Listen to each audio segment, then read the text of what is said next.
আপনারা কি জানেন যে ফেসবুকেও শপিং করা যায়? আপনি যেরকম ফ্লিপকার্টে, অ্যামাজনে এরকম শপিং করেন, সেরকম শপিং আপনারা ফেসবুকেও করতে পারেন। সেই সম্পর্কে আজ আপনাদেরকে জানাবো যে আমরা কিভাবে শপিং করব ফেসবুকে এবং কিভাবে আমরা প্রোডাক্টকে সেল করব এবং বিভিন্ন ক্যাটাগরিতে গিয়ে আমরা কিভাবে প্রোডাক্ট কিনবো সেই সম্পর্কে আজ আপনাদেরকে জানাবো। তার আগে যদি আপনি চ্যানেলে নতুন হন তাহলে চ্যানেলটি সাবস্ক্রাইব করুন এবং ভিডিওটিতে একটি লাইক করুন। এবার আসা যাক ভিডিওতে। প্রথমে জানতে হবে যে ফেসবুকের আমরা কোন জায়গাতে গেলে যে শপিং পেজটি আছে সেই শপিং পেজটি পাবো।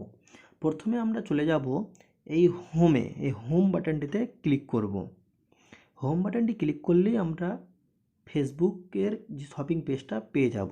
আপনি যদি ওখানেও না পান তাহলে থ্রি ডটে যাবেন। থ্রি ডটে লেখা আছে মার্কেট প্লেস। এখানে গেলে আপনার মার্কেট যে অনলাইন আছে, এই শপিংটা আছে, সেই শপিং পেজটা খুলে যাবে।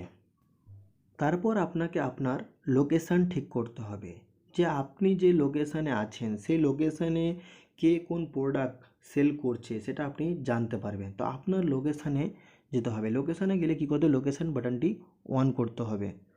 লোকেশান বাটনটি অন করার পর আপনার লোকেশানে চলে আসবে, অর্থাৎ আপনার পিনকোডে আপনার এরিয়াতে যতগুলো যারা প্রোডাক্ট বিক্রি করছে সেই সব প্রোডাক্ট আপনি দেখতে পাবেন, অর্থাৎ আপনার কাছেই। এবার আপনি বলবেন যে লোকেশান কেন দিলাম? লোকেশান কেন দিলাম এটার উত্তর হচ্ছে যে এই প্রোডাক্টটিতে কোনো ডেলিভারি বয় আসবে না। আপনাকে নিজে পায়ে হেঁটে গিয়ে বা যার সঙ্গে আপনার কন্ট্যাক্ট হবে, যে প্রোডাক্টটা আপনি কিনবেন যার কাছ থেকে, সে আপনার কাছেই নিজে পায়ে হেঁটে এসে আপনাকে দিয়ে যাবে। তার জন্য লোকেশানটা অত্যন্ত জরুরি। এবার চলে আসবো আমরা ক্যাটাগরিতে। ক্যাটাগরি বলতে ফেসবুক যে শপিং আছে সেই শপিংয়ে কী কী জিনিস পাওয়া যায় সেটা আপনাদেরকে আজ দেখাবো। যে কী কী পাওয়া যাবে, যে এখানে ভেহিকেলস পাওয়া যাবে, রেন্ট পাওয়া যাবে, ওমেন্স ক্লথিং পাওয়া যাবে অ্যান্ড শুজ, ছেলেদেরও জিনিস পাওয়া যাবে, ফার্নিচার পাওয়া যাবে, ইলেকট্রনিক্স পাওয়া যাবে, অর্থাৎ যাবতীয় জিনিস এখানে পাওয়া যাবে। আপনি একবার দেখতে পারেন। এবার আসা যাক সেলে, অর্থাৎ ফেসবুকে আপনি কিভাবে কোনো প্রোডাক্ট সেল করবেন। আপনার কাছে কোনো জিনিস আছে সেটি আপনি সেল করবেন। তো কীভাবে সেল করবেন? সেল করতে গেলে আপনাকে যেতে হবে প্রথমে ফ্লিপকার্টের শপিংয়ে। শপিংয়ে গিয়ে কী করতে হবে, এখানে সেল লেখা আছে, বাম দিকের ওপরে সেল লেখা আছে, সেলে ক্লিক করতে হবে। ক্লিক করার পর আপনাকে কী করতে হবে, আইটেমে ক্লিক করতে হবে। আইটেমে ক্লিক করলেই আপনার সামনে এরকম একটা পেজ আসবে। সেই পেজে আপনি এখানে আপনার প্রোডাক্টের ছবি দিবেন, টাইটেল দিবেন, প্রাইস দিবেন, ক্যাটাগরি দিবেন, কন্ডিশন দেবেন এবং ডেসক্রিপশান দিবেন।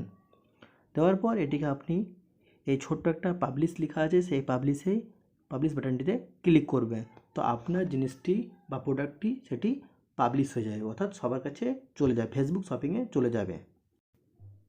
এবার আসা যাক শপিংয়ে। আমরা কিভাবে শপিং করব, অর্থাৎ কোনো প্রোডাক্ট কিভাবে আমরা কিনব। তার জন্য আপনাদেরকে একটা ডেমো দিয়ে দেখাবো।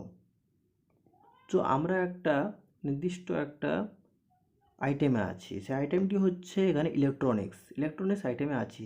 ইলেকট্রনিক্স আইটেমটা খুব অ্যাভেলেবল পাওয়া যায়, তার জন্য আমরা ইলেকট্রনিক্স আইটেমে আছি। তো চলে যাব, এই ইয়ারবাডসটি আমি কিনবো, 299 আছে। এটি আমি আজকে পারচেস করে দেখাবো। এখানে ক্লিক করব। ক্লিক করার পর লেখা আছে এখানে হাই, ইজ দিস অ্যাভেলেবল, এটা জিনিসটা বা এই প্রোডাক্টটা অ্যাভেলেবল আছে। তো আমি চলে যাব আমাদের লোকেশানে আছে কি না কাছাকাছি।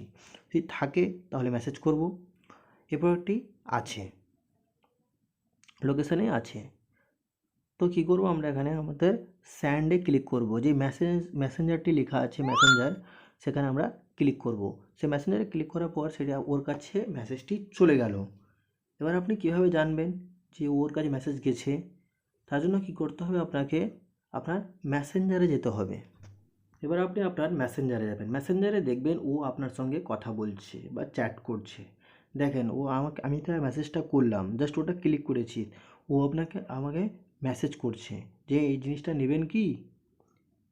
আপনাকে কোনো যে বিক্রি করবে, যে সেলার আছে, আপনাকে সেটি বিক্রি করবে কোনো প্রোডাক্ট। এভাবে আপনি ওর সঙ্গে কমিউনিকেশন করে, অর্থাৎ কথা বলে আপনি ওর সঙ্গে কন্ট্যাক্ট করুন জানুন প্রোডাক্টটা আছে কি না অ্যাভেলেবল। এভাবে আপনি ওর সঙ্গে কন্ট্যাক্ট করে ওই প্রোডাক্টটি কিনুন।